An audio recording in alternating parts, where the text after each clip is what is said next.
Assalamualaikum warahmatullahi wabarakatuh. Perkenalkan, saya Sulfianti, PO 714203212025, ahli teknologi laboratorium Poltekkes Kemenkes Makassar, ahli jenjang 2021, akan membawakan presentase tugas bahasa Indonesia tentang sejarah dan perkembangan bahasa Indonesia.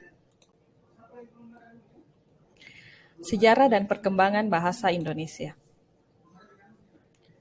Bahasa Indonesia berasal dari bahasa Melayu, sebuah bahasa Austronesia yang digunakan di Nusantara. Bentuk bahasa sehari-hari ini sering dinamai dengan istilah Melayu Pasar. Melayu Tinggi adalah bentuk yang lebih resmi dari Melayu Pasar. Perkembangan dan pertumbuhan bahasa Melayu bisa dilihat dari beberapa peninggalan berikut.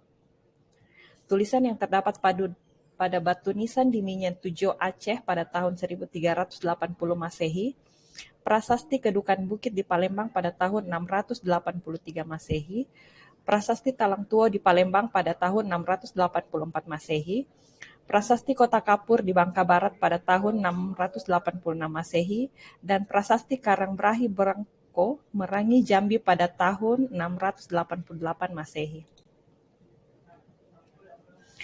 Bahasa Melayu di Indonesia kemudian digunakan sebagai lingua franca, tetapi pada waktu itu belum banyak yang menggunakannya sebagai bahasa ibu.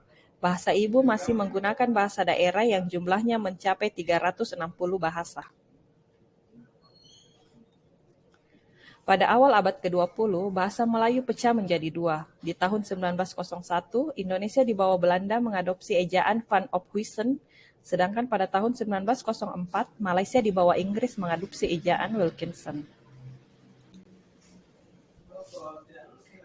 Dalam pidatonya pada Kongres Nasional kedua di Jakarta, Yamin mengatakan bahwa jika mengacu pada masa depan bahasa-bahasa yang ada di Indonesia dan kesusastraannya, hanya ada dua bahasa yang bisa diharapkan menjadi bahasa persatuan, yaitu bahasa Jawa dan Melayu.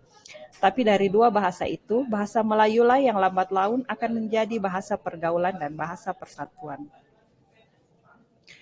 Bahasa Indonesia secara resmi diakui sebagai bahasa nasional pada Sumpah Pemuda 28 Oktober. Penggunaan bahasa Melayu sebagai bahasa nasional atas usulan Muhammad Yamin, seorang politikus, sastrawan, dan ahli sejarah. Bahasa Indonesia lahir pada tanggal 28 Oktober. Pada saat itu, para pemuda dari berbagai pelosok Nusantara berkumpul dalam rapat. Para pemuda berikrar, yang pada poin 3-nya berbunyi, kami putra dan putri Indonesia menjunjung tinggi bahasa persatuan bahasa Indonesia. Kedudukan dan fungsi bahasa Indonesia.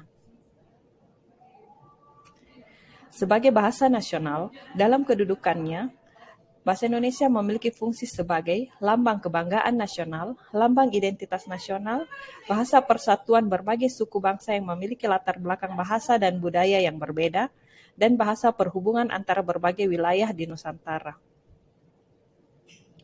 Sebagai bahasa negara, dalam kedudukannya sebagai bahasa negara, bahasa Indonesia memiliki berbagai fungsi. Sebagai bahasa resmi negara, sebagai bahasa pengantar di dunia pendidikan, sebagai bahasa perhubungan dalam hal mewujudkan kepentingan nasional, dan sebagai bahasa pengembang ilmu, pengetahuan, teknologi, dan budaya.